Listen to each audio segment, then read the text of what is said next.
Hi everyone, welcome to our YouTube channel General Studies for Government Jobs. তোমাদের যে previous year WBPSC এর math এবং GI class হচ্ছিল, আজকে তার পরবর্তী ক্লাস নাম্বার 15, যেখানে আমরা WBCS এর 2021 সালের ম্যাথ এবং জিআই নিয়ে আলোচনা করব। এর আগে আমাদের 14টি ক্লাস হয়ে গেছে WBCS এর প্রিভিয়াস ইয়ারের ওপর। যারা যারা দেখোনি, এই ভিডিও ডেসক্রিপশন বক্সে তার প্লেলিস্ট লিংক তোমরা পেয়ে যাবে, সেখান থেকে আগের ক্লাসগুলিকে অবশ্যই দেখে নেবে। আর যারা যারা এখন আমাদের টেলিগ্রাম চ্যানেলে জয়েন হওনি, ডেসক্রিপশন বক্সে দেওয়া লিঙ্ক থেকে জয়েন হয়ে যাও, সেখানে তোমরা ভিডিও রিলেটেড সমস্ত ইনফরমেশন পেয়ে যাবে। প্রথম রয়েছে আজকে যে ঘড়িতে ঘন্টার কাঁটা ও মিনিটের কাঁটার গতিবেগের অনুপাত কত? 1:12, 12:1, 24:1 নাকি 1:24? একটা ঘড়ির ক্ষেত্রে কি হয়, এখানে 12টা থাকে, এখানে 3, এখানে 6, এখানে 9, 10, 11, 1, 2, 4, 5, 7, 8। ওকে, তো এখানে ঘন্টার কাঁটাটা এক ঘর যায় যখন মিনিটের কাঁটাটা পুরো 12 ঘর যায়, তাই না? অর্থাৎ ঘন্টার কাঁটাটা 12টা থেকে 1টাতে আসতে গেলে মিনিটের কাঁটাটা 12টা থেকে পুনরায় আবার 12টাতে আসতে হবে। তাহলে কি, যে ঘন্টা কাঁটার এক ঘর মিনিটের কাঁটার 12 ঘরের সাথে সমান। তাহলে এবার ঘন্টার কাঁটা মিনিটের কাঁটার যদি অনুপাত আমি বার করতে হয়, তাহলে সিম্পলি কি হবে, যে 1:12। তাহলে সেটাই হবে আমাদের উত্তর। অপশন নাম্বার এ তে রয়েছে সঠিক উত্তর, যে ঘন্টার কাঁটা এবং মিনিটের কাঁটার গতিবেগের অনুপাত 1:12। দুমা যদি রাশিয়া হয় তবে এক্সক্লেশিয়া কি হবে? এখানে কি হবে, দুমা, DUMA, এটা তোমরা উত্তর করার চেষ্টা করো, কারণ এখানে কেন ম্যাথামেটিক্যাল কোনো এক্সপার্টিস প্রয়োজন নেই বা তোমার কোনো নলেজের প্রয়োজন নেই। এখানে দুমা হচ্ছে একটা রাশিয়ার স্টেট দুমা বলা হয় ওটাকে।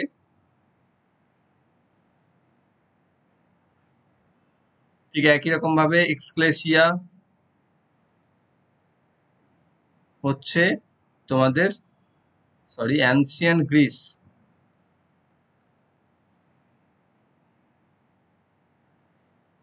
অ্যানসিয়েন্ট গ্রিসের একটা স্টেট। তো এখানে অপশন সি দেওয়া হবে সঠিক উত্তর, গ্রিস।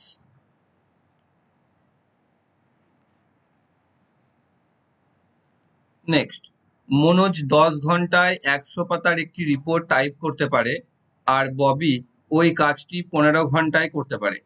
তারা একসাথে 5 ঘন্টা কাজ করলো, বাকি কাজটি লুসি 2 ঘন্টায় সম্পন্ন করলো। তারা ওই কাজটির জন্য যদি এটা মোট হবে, মোট 2400 টাকা পায়, তবে লুসি কত পাবে? এটা মোট, ঠিক। তাহলে এখানে কি হচ্ছে, মনোজ, লিখছি, মনোজ 10 ঘন্টায় 100 পাতা লিখতে পারে, টাইপ করতে পারে, সেটাই করতে পারে রবি 15 ঘন্টায়। এরা দুজন কি করছে, 5 ঘন্টা একসাথে করছে। তা দুজন একসাথে 5 ঘন্টা কত করবে? দাঁড়া, আমি যদি এখানে করে নিই, এদের 30, তাহলে এ করছে 3 ইউনিট, এ করছে 2 ইউনিট। তাহলে এ করবে, এও 5 ঘন্টা করছে, এও 5 ঘন্টা করছে, দুজনেই। তাহলে এ করছে 15, এ করছে 10, তাহলে মোট করবে 25 ইউনিট কাজ। তাহলে বাকি থাকবে কত? মোট কাজ 30 থেকে 25 বাদ দিয়ে দাও, তাহলে 5 ইউনিট কাজ বাকি থাকবে, যেটা কে করছে, লুসি করছে 2 ঘন্টায়। আমার এখানে টাকা বার করতে হবে, আমার এখানে কে কত কাজ করছে ব্যাটার করে না। তাহলে এখানে কি হলো, যদি আমি এবার মনোজ, রবি আর লুসির কাজের অনুপাত দেখি, তাহলে মনোজ করছে কত ইউনিট? 15 ইউনিট কাজ, রবি করছে 10 ইউনিট কাজ, আর লুসি করছে 5 ইউনিট কাজ। তা তাদের 5 দিয়ে ভাগ করলে 5 3 15, 5 2 10, 5 1 5, 3:2:1 এটা আসবে রেশিও।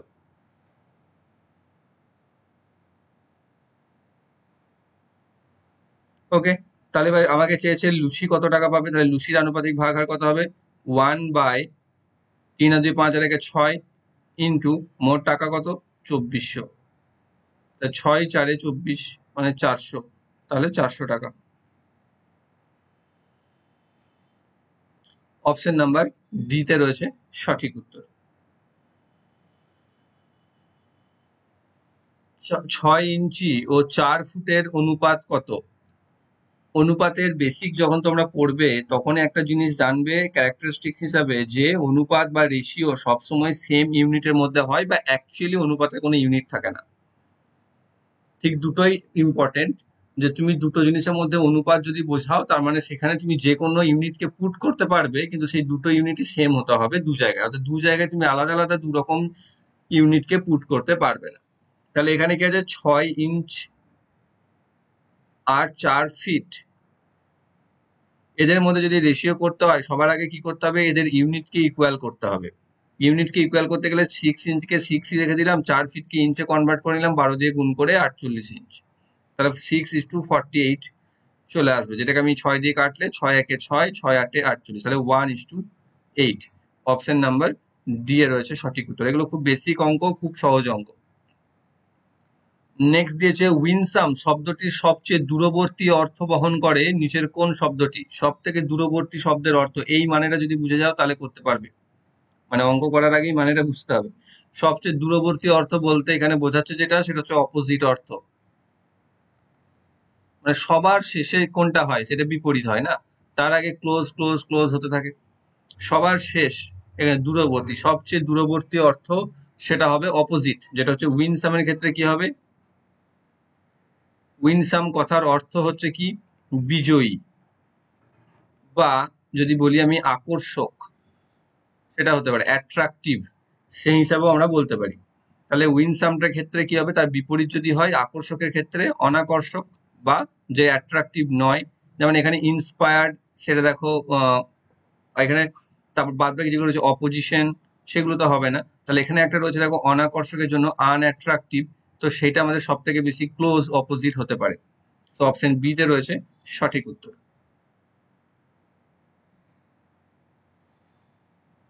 নেক্সট, সরকারি কর্মচারীদের ছুটির সংখ্যা কি কমানো উচিত নিয়ে 4টে যুক্তি দিয়েছে। যুক্তি কি, যে হ্যাঁ, পৃথিবীর সমস্ত দেশের মধ্যে আমাদের সরকারি কর্মচারী সবচেয়ে বেশি ছুটি পেয়ে থাকে। দ্বিতীয়, হ্যাঁ, এটি ব্রিটিশ উত্তরাধিকারের একটি চিহ্ন যা বহন করে যাওয়া হচ্ছে। তৃতীয়, হ্যাঁ, এটি কাজের গতি বাড়াবে এবং জমে থাকা কাজগুলি সময়ে শেষ হবে।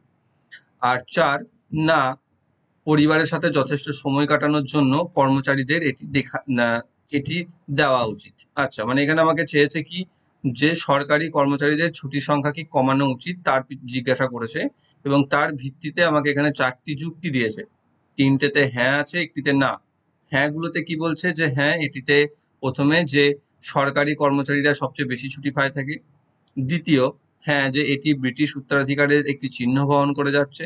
আর তৃতীয়, এটি কাজের গতি বাড়াবে এবং জমে থাকা কাজগুলি সময়ে শেষ হবে। আর চতুর্থতে না, পরিবারের সাথে যথেষ্ট সময় কাটানোর জন্য কর্মচারীদেরকে একটি দেওয়া উচিত। তো এখানে দেখো, প্রথমে যেটা দিয়েছে যে এটা তো ঠিক নয় যে পৃথিবীর সমস্ত দেশের মধ্যে আমাদের সরকারি কর্মচারীরা সবচেয়ে বেশি ছুটিতে পায়, তার কোনো তথ্য আমাদের জানা নেই।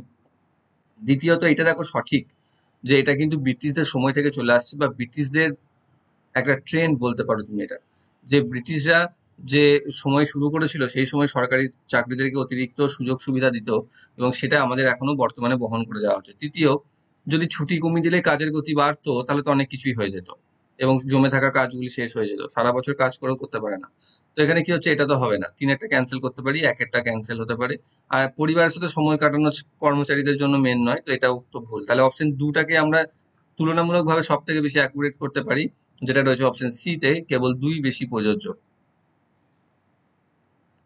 নেক্সট, একটি মই দেওয়ালে দাঁড় করানো আছে। মইটির অগ্রভাগ মাটি থেকে 170 সেন্টিমিটার উচ্চতায় দেওয়ালটিকে স্পর্শ করেছে। মইটির পাদদেশ দেওয়াল থেকে 54 সেমি দূরে অবস্থিত। মইটির উচ্চতা কত? তাহলে একটা মই রয়েছে, যেটা একটা দেওয়ালে 170 সেমি উপরে, 70 সেমি উপরে রয়েছে, আর যেটি দেওয়াল থেকে গোড়াটা রয়েছে তার 54 সেমি দূরে। তাহলে মইটার হাইট কত, অর্থাৎ এইটার হাইট কত? সিম্পল একটা অঙ্ক, পিথাগোরাসের উপপাদ্য অনুযায়ী করে দিলেই হবে। এখানে কি আছে, হাইট আমরা জেনেছি 170, এর এখানে ভূমি দিয়ে দিয়েছে 54। তাহলে আমরা এখানে অতিভুজ বার করতে পারি, কারণ এটা একটা সমকোণী ত্রিভুজ হবে, কারণ রাস্তার সাথে বা মাটির সাথে দেওয়ালটা অবশ্যই 90 ডিগ্রি অ্যাঙ্গেলে থাকে। তাহলে এখানে কি হবে, মইটির দৈর্ঘ্য সমান হবে আন্ডার রুট লম্ব স্কোয়ার প্লাস ভূমি স্কোয়ার, মানে 170 square plus 54 square. 170 square 17 17 289 28900 plus 54 square হচ্ছে 2916। তো এই দুটোকে যোগ করলে আমি পেয়ে যাচ্ছি 31816 সেন্টিমিটার। তো এটাকে আর এইভাবেই যেহেতু অ্যান্সার দেওয়া আছে, তো আমার আর পূর্ণবর্গ করার দরকার নেই, কারণ এটা এমনি পূর্ণবর্গ সংখ্যা নয়, তো পূর্ণবর্গ তো হবে না। অপশন বি তে থাকছে সঠিক উত্তর মইটির উচ্চতা। নেক্সট রয়েছে খুব সিম্পল এবং সহজ, যে 1500 ছাত্রের মধ্যে 480 জন এনসিসি তে নাম নথিভুক্ত করেছে, কত শতাংশ নাম নথিভুক্ত করেনি? ঠিক, তাহলে কত শতাংশ নাম নথিভুক্ত করেনি সেটা আমাকে বার করতে বলেছে। তাহলে এখানে কতজন নাম আগে করেনি সেটা বার করে নাও। তাহলে 1500 জন নাম নথিভুক্ত করেছিল, 1500 জন, মোট ছিল 1500 জন ছাত্র, তার মধ্যে 480 জন নাম নথিভুক্ত করেছিল। তাহলে নাম নথিভুক্ত করে নাই কতজন? 1500 থেকে 480 বাদ দিয়ে দাও, মানে 1020 জন। তাহলে 1020 জন নাম নথিভুক্ত করেনি, তাহলে শতকরা কত করেনি? 1020 জন করেনি কতজনের মধ্যে? 1500 জনের মধ্যে। তাহলে ইন্টু 100 আমরা পার্সেন্টেজ পেয়ে যাবো। 0000 কেটে দাও, 15 দিয়ে কেটে দাও, 15 6 90, 12 0 15 8 120, 68%। তাহলে নাম নথিভুক্ত না করার শতকরা মান হচ্ছে 68%। অপশন বি তে রয়েছে সঠিক উত্তর। 64 ফুট উচ্চ একটি বাড়ির ছায়ার দৈর্ঘ্য 96 ফুট, এই একই শর্তে 180 ফুট একটি টেলিফোন টাওয়ারের ছায়ার দৈর্ঘ্য কত হবে? দেখো অঙ্ক এটাই ছিল, কিন্তু উত্তর ভুল। কিন্তু উত্তর ঠিক হবে যদি অঙ্কর মধ্যে একটু পরিবর্তন করে। ঠিক এখানে কি আছে, সিম্পল এরকম থাকলে অত ভাবার কিছু নেই, ট্যান কস পিথাগোরাস এসব মাথায় আনো না, আনার কোনো প্রয়োজন নেই। আর সিম্পল তৈরাসিকে হয়ে যাবে যে 64 ফুট উচ্চতার বাড়ির ক্ষেত্রে তার ছায়া হয় 96, তাহলে 180 ফুট বাড়ির ক্ষেত্রে ছায়া কত হবে? সিম্পল তৈরাসিকে বেড়েছে মান মানে বাড়বে, মানে 180/64 ইন্টু 96 হবে। 16 দিয়ে কেটে যাবে, 6 16 96, 16 4 64, 4 দিয়ে কেটে যাবে, 4 45 180, 45কে 6 দিয়ে গুণ করলে 4 6 24 আর 30, মানে 270 ফুট। দেখো এটা অপশনেই নেই। ঠিক, 270 ফুটে অ্যাকচুয়ালি উত্তর হবে অঙ্ক যা আছে তার হিসাবে। কিন্তু এখানে অ্যাকচুয়ালি কি হচ্ছে, ওই একই শর্তে একটি টেলিফোন টাওয়ারের ছায়ার দৈর্ঘ্য যদি 180 মিটার হয়, বা এখানে চাইতে হবে যে টাওয়ারটার উচ্চতা কত যার ছায়ার দৈর্ঘ্য 180 হবে। ঠিক আছে, এখানে নয় 180টা, যে ছায়াটা যদি 180 হয় তাহলে টাওয়ারটির দৈর্ঘ্য কত, অর্থাৎ তখন কি হবে, যে তোমার 96 ফিট ছায়া তৈরি করে 64 ফুট আমাদের অবজেক্ট বা বাড়ি, তাহলে এখানে 180 ফিট আমাদের ছায়া তৈরি হচ্ছে, কত অবজেক্টটার সাইজ কত হবে? তাহলে এখানেও তাই, 180/96 ইন্টু 64, তখন কি আসবে, 6 আবার 16 দিয়ে কাটবে, 16 4 16 6, 6 দিয়ে 3 মানে 30, 3 4 120 ফুট। তখন হবে টাওয়ারটির উচ্চতা 120 ফিট। তখন দেখো তুমি উত্তরে মিলবে, অপশন সি তে রয়েছে। ঠিক, তো অঙ্কটা যা আছে সেই হিসাবে 270 ফুট হতে হবে, আর অপশন অনুযায়ী 120 ফুট যদি হতে হয় তাহলে আমাকে অঙ্কটার পরিবর্তনটা এইভাবে আসতে হবে। তাই কোনটা ছিল অফিসিয়াল কোশ্চেন না দেখলে বোঝা যাবে না। নেক্সট রয়েছে, স্কুল যদি স্টুডেন্ট হয় তবে হসপিটাল কি হবে? এটা তো একটা বেসিক কোশ্চেন, এটা আলাদা করে বলার কিছু নেই। যে স্কুল হচ্ছে স্টুডেন্ট, অর্থাৎ স্কুলে মেন বা স্কুল কাদের জন্য হয়? স্টুডেন্টদের জন্য। তাহলে এখানে হসপিটাল কাদের জন্য হয়? পেশেন্টদের জন্য। অপশন ডি তে রয়েছে সঠিক উত্তর। এখানেই শুধু স্কুলে যে স্টুডেন্টের জায়গায় টিচার থাকতো, তাহলে হসপিটালের জায়গায় ডাক্তার হয়ে যেত। ওকে, নেক্সট, এক ভদ্রলোককে দেখিয়ে সোমনাথ বলল ওর একমাত্র ভাই হলো আমার মেয়ের বাবার বাবা। ভদ্রলোকটির সাথে সোমনাথের কি সম্পর্ক? ভালো করে শোনো, যে এক ভদ্রলোককে দেখিয়ে সোমনাথ বলল ওর একমাত্র ভাই হলো আমার মেয়ের বাবার বাবা। তাহলে সোমনাথের মেয়ে, সোমনাথের মেয়ের বাবাকে, নিজে সোমনাথ, তাহলে তার বাবা কে হচ্ছে? ওর একমাত্র ভাই, মানে যার কথা বলছে তার ভাই, অর্থাৎ এর ভাই মানে হচ্ছে, সে হচ্ছে সোমনাথের মেয়ের বাবার বাবা, মানে সোমনাথের বাবা। তাহলে তার সাথে সম্পর্ক কি, অর্থাৎ এর সাথে সোমনাথের কি সম্পর্ক? দেখো সোমনাথের বাবার ভাই, সোমনাথের বাবার ভাই যদি হয় তার মানে কে হচ্ছে? কাকা। সো অপশন বি তে রয়েছে সঠিক উত্তর। আজ বৃহস্পতিবার হলে 59 দিন পরে কি বার হবে? এগুলো ক্যালেন্ডারের অঙ্ক যখন করেছিলে তখন করেছিলে বা শিখেছিলে যে ক্যালেন্ডারের ক্ষেত্রে কি হয়, একটা অড ডে থাকে বা অতিরিক্ত দিন যেটাকে আমরা বলি, অড ডে বা অতিরিক্ত দিন। সেটা কি, যে আমাদের যেমন দেখো মাস পড়ি আমরা 30 দিনে, কিন্তু 4 সপ্তাহ হিসাব করি। সেরকম বছর আমরা হিসাব করি 365 ডেজে, কিন্তু সেখানে আমরা 52 উইকস হিসাব করি। কিন্তু 52 উইকসকে যদি তুমি 7 দিয়ে গুণ করে দাও তাহলে দেখো এক্সট্রা কিছু দিন পড়ে থাকে, তো সেটা কি আমরা অড ডে বলি। ওকে, তো এখানে 59 যেটা রয়েছে, 59 ডেজ পর এখানে বৃহস্পতিবার যেটা সপ্তাহের একটা দিনের নাম, ঠিক তাহলে কি করবো আমরা 59কে 7 দিয়ে ভাগ করব। 7 দিয়ে ভাগ করলে কি হবে, 7 8-এ যাবে 56 পর্যন্ত, আমার 3 থাকবে ভাগশেষ। এই যেটা ভাগশেষ থাকে সেটাকে আমরা অতিরিক্ত দিন বা অড ডে হিসাবে মেজার করব। এবং এই অতিরিক্ত দিন যেটা আসবে সেটা কি হবে, সেদিন যে বার ছিল তার সাথে অ্যাড অন হবে। অর্থাৎ এখানে বৃহস্পতিবার ছিল,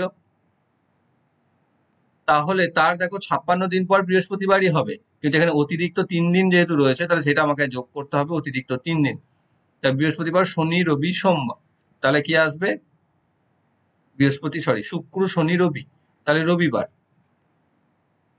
শনি থেকে শুরু করে দিচ্ছি, বৃহস্পতিবার শুক্রবার শনিবার আর রবিবার 3 দিন যোগ হবে, তাহলে আসবে রবিবার। তাহলে কি পেলাম আমি আনসার, যে বৃহস্পতিবার হলে আজকে যদি বৃহস্পতিবার হয় তাহলে 59 দিন পর কি হবে, রবিবার। অপশন এ তে রয়েছে সঠিক উত্তর। দিনে কতবার ঘড়ির কাঁটা দুটি পরস্পর মিলে যায়? এটাতে তোমাদের অনেকে মিসকনসেপশন থাকে, এবং যারা চট করে 24 অ্যান্সার করে চলে আসো যে দিনে তো 24 ঘন্টা হয়, 24 ঘন্টাতে প্রতিবার একবার করে ঘন্টার কাঁটা মিনিটের কাঁটা মিলে যায়, তাহলে 24ই উত্তর হবে। কিন্তু তাহলে হয়ে যাবে ভুল। কারণ কি, কারণ আমাদের প্রতি ঘন্টাতে কিন্তু ঘন্টার কাঁটা এবং মিনিটের কাঁটা একে অপরের সাথে মেলে না, তাই না? দেখো, যখন আমি আর একবার ঘড়িটা ড্র করি, 12 9 3 6 9 10 11 1 2 4 5 7 8। এবার দেখো, যখন 12টাতে বাজছিল তখন ঘন্টার কাঁটা মিনিটের কাঁটা 12টাতেই ছিল, তাই তো, একদম একে অপরের ওপরে। কিন্তু যখন 1টা বাজবে তখন দেখো ঘন্টার কাঁটাটা এখানে যাবে, মিনিটের কাঁটা তো 12টার উপরেই থাকবে। অর্থাৎ তারকের উপরে যদি আসতে হয় তাহলে আবার এখানে খানি মুভ করে আসতে হবে, অর্থাৎ এখানে চাপতে হবে। তাহলে দেখো 60 মিনিট পর এসে কিন্তু সে পেলো না ঘন্টার কাঁটাকে, ঘন্টার কাঁটা কারণ 1 ঘর সরে চলে গেছে। তাহলে অ্যাপ্রক্স 65 মিনিট বাদ সে একে অপরের উপর এলো। তাহলে কি হচ্ছে, ঘন্টার কাঁটা এবং মিনিটের কাঁটা প্রায় প্রায় 65 মিনিট পর পর একে অপরের উপর আসে। তাহলে এখানে 24 দিনে কত ঘন্টা হয়, 24 ঘন্টা। 24 ঘন্টা মানে 24 × 60, 24 × 6 144, মানে হচ্ছে 1440 মিনিট। তাহলে 1440 মিনিট যদি থাকে, তাহলে 65 মিনিট পর পর গড়ে যদি হয়, তাহলে 65 দিয়ে ভাগ করে দাও। 65 দিয়ে ভাগ করে দিলে 65 2 আসবে 130, 140, আবার 2 দিয়ে যাবে 130, 10 দশমিক দিয়ে 0, 1, তাই 22.1 অ্যাপ্রক্সলি আসবে। এবং সেটাকে আমাকে কি করে নিতে হবে, যেহেতু আমি এখানে এটাকে প্রায় ধরেছিলাম কারণ 65 থেকে একটু বেশি হবে, তাই এখানে 22 থেকে একটু কমে যাবে এবং 22ই আনসার আসবে, যে 22 বার। অপশন ডি তে রয়েছে সঠিক উত্তর। তাহলে একদিনে কতবার ঘড়ির কাঁটা দুটি পরস্পর মিলে যায়, 22 বার। অপশন ডি এ রয়েছে সঠিক উত্তর। নেক্সট রয়েছে, মোহন একটি কাজ করতে 6 ঘন্টা সময় নেয়, লালটু নেয় 10 ঘন্টা, ওরা একসাথে কাজটি করতে কত সময় নেবে? যদি এরকম অঙ্ক থাকে, এর জন্য একটা ট্রিক্স বলেছিলাম। নর্মাল মেথডে আমরা কিরকম করে করি, যে মোহন করে 6 ঘন্টায়, লালটু করে 10 ঘন্টায়, তাহলে এদের এলসিএম করে মোট কাজ করতাম 6 10 60 বা 30। তাহলে এ করছে 5 ইউনিট, এ করছে 3 ইউনিট, তাহলে দুজন মিলে একসাথে করছে 8 ইউনিট, 5 আর 3, তাহলে 8 ইউনিট করলে 30/8 মোট কাজ করতে কত সময় নেবে নিয়ে আমরা করেছিলাম এইভাবে, যে তাহলে এখানে 3 8 24, 6/8 বা 3 × 3/4 ঘন্টা। এটা হবে উত্তর, অপশন বি তে রয়েছে। এটা হচ্ছে নর্মাল মেথড যেটা আমরা করি। এটা যদি শুধু এটুকু থাকে তাহলে আমরা আরো একটা কাজ করতে পারি, যে একেবারে সময় বার করে দেবো, বা আমরা সময় বার করতে পারবো। সেটা হচ্ছে কি, যে এর সময় আর এর সময় যেটা দেওয়া আছে ওটা কি হবে, 6 × 10/6 + 10। অর্থাৎ এটা যদি এক্স হয়, এটা যদি ওয়াই হয়, এর ফর্মুলা হচ্ছে xy/x + y। এটা একটু মনে রাখবে, x y by x plus y. তাহলে এখানে 6 × 10/6 + 10, মানে এখান থেকে পাচ্ছি 60/16। 4 দিয়ে কেটে দিলে 4 × 15 = 60, 4 × 4 = 16, মানে 15/4, বা এখানে পাচ্ছি 3 × 3/4 ঘন্টা। উত্তর আমরা একই পাবো অবশ্যই, মেথড এটাতে তুলনামূলক সহজ হয়ে যাবে বা একটু কম করতে হবে তোমাকে। অপশন বি তে চলে আসছে সঠিক উত্তর। নেক্সট রয়েছে 832, এই সেটটি অনুসরণ করে নিচের সঠিক উত্তরটি নির্বাচন করুন। অর্থাৎ এখানে একটা সেট রয়েছে 832, সেই সেটটা মতো আর কোন সেট এখানে রয়েছে? 168, 15, 6, 95, 24, 5, 63, 8, 3 আর 15, 6, 5। তো প্রথমে আমাকে দেখতে হবে যে 8, 3 আর 2 এই সেটটির মধ্যে কি মিল রয়েছে। 8, 3 আর 2 এর মধ্যে আমাদের কি মিল রয়েছে? একটা মিল দেখো রয়েছে 2, যদি প্রথমটা ধরি, আমি ছোট থেকে যাই, 2 এর পর দেখো 2 স্কোয়ার -1, তাহলে দেখো 3 পেয়ে যাবো। আবার 3 স্কোয়ার -1 করলে 8 পেয়ে যাবো। তাহলে 2, 3, 8 পরপর চলে এলো। ঠিক একই রকম ভাবে এখান থেকে যদি করি 6 স্কোয়ার -1, তাহলে আসবে 36 - 1, মানে 35 হওয়ার উচিত, কিন্তু এখানে তো 15 রয়েছে, তাহলে এটা তো হবে না। এখানে 5 স্কোয়ার মানে 25 -1 মানে 24, সেটা রয়েছে। 24 স্কোয়ার -1 মানে হচ্ছে 323 বা 324 থেকে এক বাদ, কিন্তু এখানে তো 95 রয়েছে, তাহলে এটা হবে না। এখানে 3 স্কোয়ার -1 মানে 9 -1 মানে 8, সেটা এখানে রয়েছে।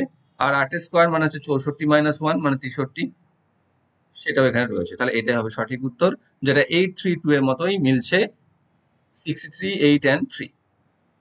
অপশন সি তে রয়েছে সঠিক উত্তর। নেক্সট একই রকম টাইপসের, যেটা হচ্ছে কি 7, 77, 140, এই সেটটি অনুসরণ করে নিচের সঠিক উত্তরটি নির্বাচন করুন।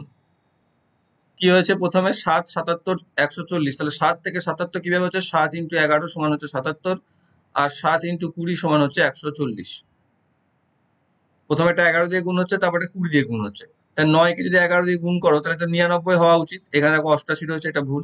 6 কে 11 দিয়ে গুণ করলে 66 হলো, ঠিক আছে। 6 কে 20 দিয়ে গুণ করলে 120 হলো, তাহলে এটাও ঠিক আছে। তাহলে এই হিসাবে দেখো, তবুও লাস্টেরটা আবার চেক করো, এটাকে 11 দিয়ে গুণ করলে 88 হলো, কিন্তু 20 দিয়ে গুণ করলে 160 হওয়া উচিত ছিল, 166 রয়েছে, তাহলে এটা ভুল। 4 কে 11 দিয়ে গুণ করলে এখানে 44 হওয়ার কথা ছিল, 4 কে 20 দিয়ে গুণ করলে এখানে 80 হওয়া উচিত ছিল, তো সেটাও ভুল রয়েছে। সো অপশন বি তে রয়েছে সঠিক উত্তর, 6, 66 and 120। নেক্সট রয়েছে নাসির এক্স বিন্দু থেকে যাত্রা শুরু করে সোজা পশ্চিমে 5 কিলোমিটার গেল। তাহলে এখানে ছিল নাসির এক্স বিন্দুতে, সেখান থেকে পশ্চিম দিকে সে 5 কিলোমিটার গেল, পশ্চিম দিক 5 কিলোমিটার গেল।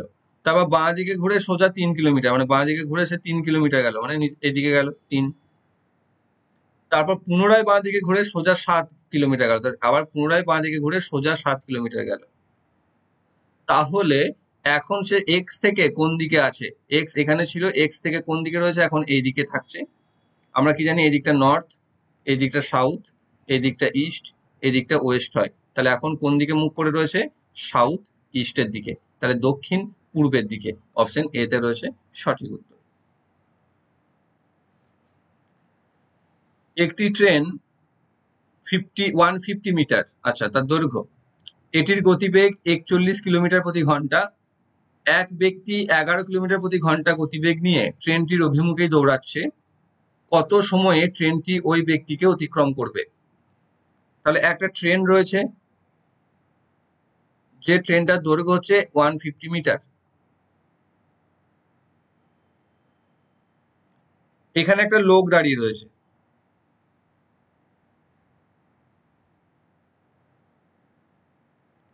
এই লোকটা কি করছে? এর গতিবেগ হচ্ছে 41 কিলোমিটার পার ঘন্টা, এর দৈর্ঘ্য হচ্ছে 150 মিটার। এ 41 বেগে এদিকে যাচ্ছে, এও 11 বেগে এদিকে যাচ্ছে। তাহলে এই ট্রেনটি এই লোকটিকে অতিক্রম করতে কত সময় নেবে? দেখো, ট্রেনটি লোকটিকে অতিক্রম করতে গেলে কি করতে হবে?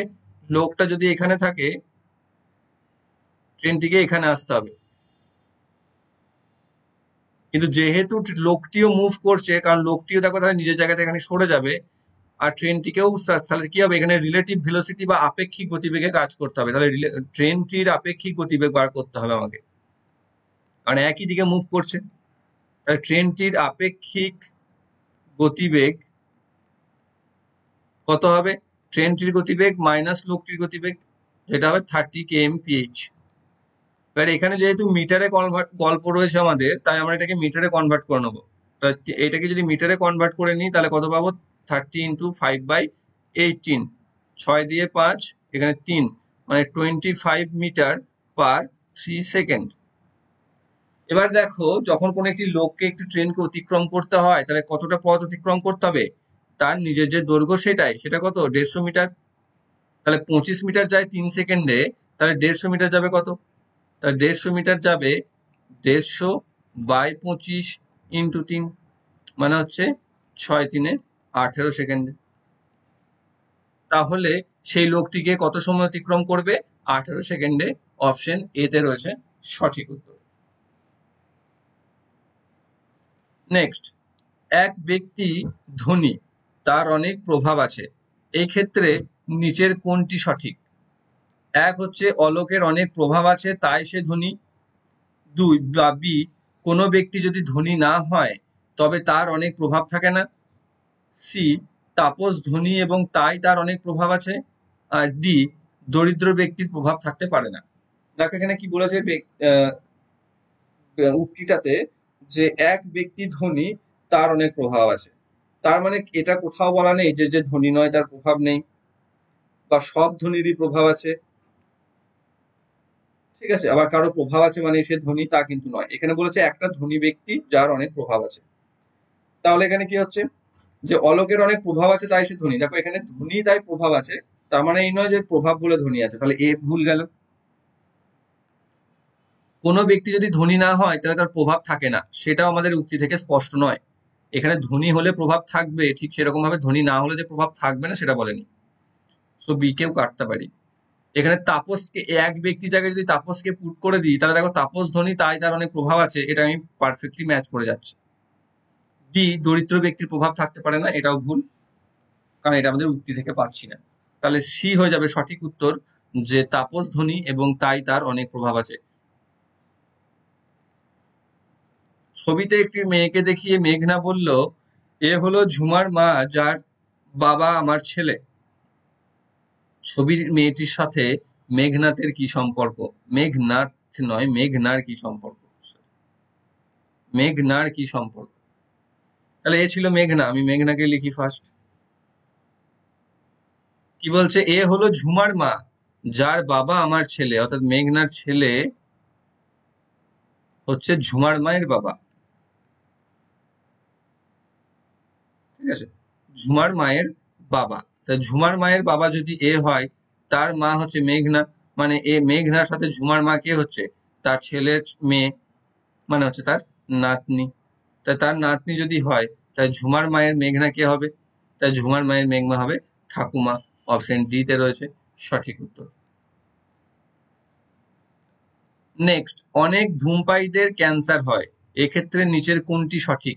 ক্যান্সার রোগীর ধূমপায়ী, বেশিরভাগ ধূমপায়ীদের ক্যান্সার হয়, ধূমপান ক্যান্সারের দিকে এগিয়ে দিতে পারে, ডি, ধূমপান স্বাস্থ্যের পক্ষে ক্ষতিকর। দেখো এই ক্ষেত্রে বেশি লজিক লাগাতে যাবে না, জাস্ট যেটুকু ব্যক্তি উক্তি আছে তার ভিত্তিতে কাজ করতে হয় এগুলোর ক্ষেত্রে, ঠিক আছে? যে অনেক ধূমপায়ীর ক্যান্সার হয় মানে বেশিরভাগ ধূমপায়ীদের ক্যান্সার হয়, যেটা বুঝেছে এখান থেকে সেটাই। এখানে ক্যান্সার রোগীরা ধূমপায়ী হয় সেটা স্পষ্ট নয়।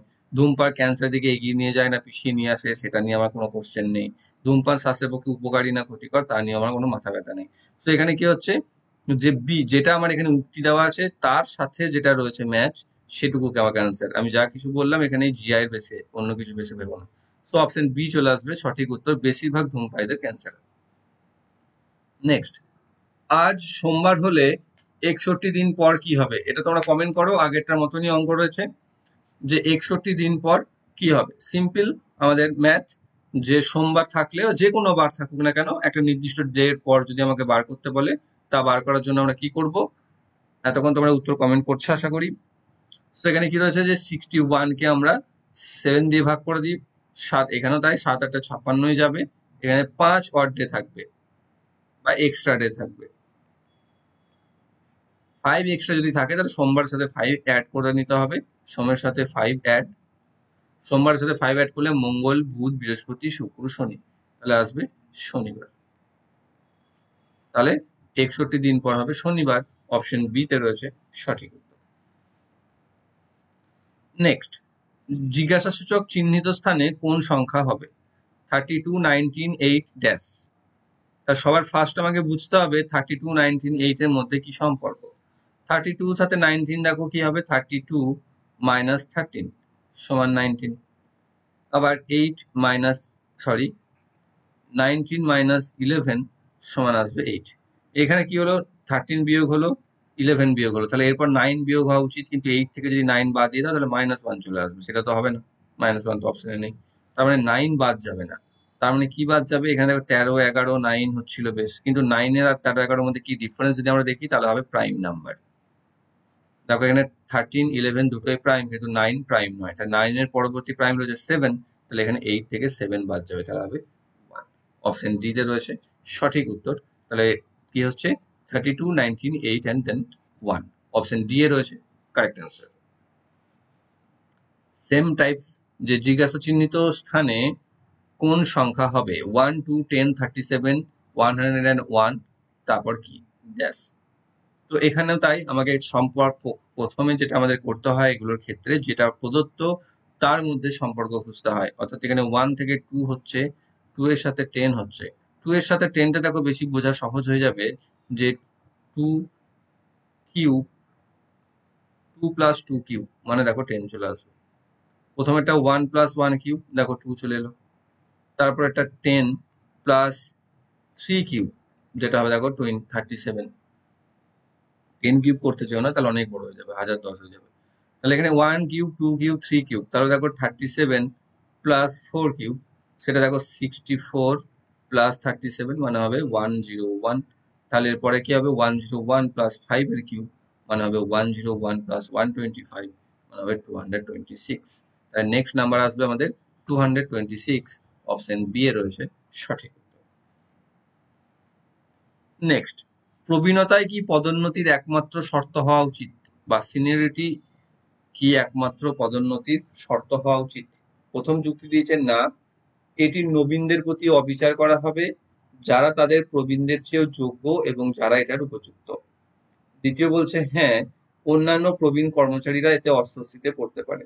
তৃতীয় বলেছে হ্যাঁ, প্রবীণ কর্মচারীরা অভিজ্ঞ এবং সেজন্য তাদের এই পুরস্কার প্রাপ্ত। তো দেখো, প্রমোশন যেটা হয় সেটা কিসের ভিত্তিতে হয়, যে এখানে বলছে শুধু কি প্রবীণ যারা, সিনিয়র যারা, তাদেরকে এই একটা একমাত্র শর্ত হওয়া উচিত প্রমোশনের? না, তার কারণ সিনিয়রদের থেকেও যে সমস্ত জুনিয়র বা নবীনরা যোগ্য রয়েছে তাদের ক্ষেত্রে সেটা অবিচার করা হবে, এবং সেটাই সব থেকে সঠিক যুক্তি, যেটা অপশন নাম্বার 1 এ রয়েছে। অপশন এ তে রয়েছে সঠিক উত্তর। নেক্সট, সব ছাত্ররাই প্রতিভাবান নয়, এক্ষেত্রে নিচের কোনটি সঠিক? 1, প্রত্যেকটি ছাত্র প্রতিভাবান নয়। বি, অনেক ছাত্রই প্রতিভাবান নয়। সি, অনেক ছাত্রই প্রতিভাবান, আর যারা ছাত্র নয় তাদের প্রত্যেকেই প্রতিভাবান। এখানে সব ছাত্ররাই প্রতিভাবান নয়, তার মানে কি কিছু তো প্রতিভাবান, তার মানে প্রত্যেকটি ছাত্র প্রতিভাবান নয়, তাহলে একে দেখো এখানে বলতে পারছি না যে প্রত্যেকটি ছাত্র প্রতিভাবান নয়, তা নয়, কিছু ছাত্র বটে। দ্বিতীয়, অনেক ছাত্র প্রতিভাবান নয়, এটা সব ছাত্ররাই বলেছে, এখানে অনেক ছাত্ররাই বলেছে, এটা দেখো ঠিকই রয়েছে। অনেক ছাত্রই প্রতিভাবান, সেটা আমি এখানে বলছি না, কারণ এখানে প্রতিভাবান নয় বলেছে। আর যারা ছাত্র নয়, যারা ছাত্র নয় তাদের কথা তো এখানে বলছেই না। তো অপশন বি এখানে সব থেকে বেশি সঠিক, যেটা রয়েছে অনেক ছাত্রই প্রতিভাবান নয়। অপশন বি তে রয়েছে সঠিক উত্তর। তো এই ছিল WBCS 2021 এর ম্যাথ এবং জিআই। আশা করছি প্রত্যেকটি বুঝতে পেরেছো। বুঝতে যদি কোনো সমস্যা থাকে কমেন্ট বক্সে কমেন্ট করো। আর তার আগে যারা আগের ক্লাসগুলি দেখোনি, এই ভিডিওর ডেসক্রিপশন বক্সে প্লেলিস্ট লিংক তোমরা পেয়ে যাবে, সেখান থেকে আগের ক্লাসগুলিকে অবশ্যই দেখে নাও। আর যারা চ্যানেলতে নতুন রয়েছে চ্যানেলকে সাবস্ক্রাইব করে বেল আইকন ফলো করে রাখো, আর ভিডিওটি বন্ধুদের সাথে শেয়ার করে দাও। Thank you for watching.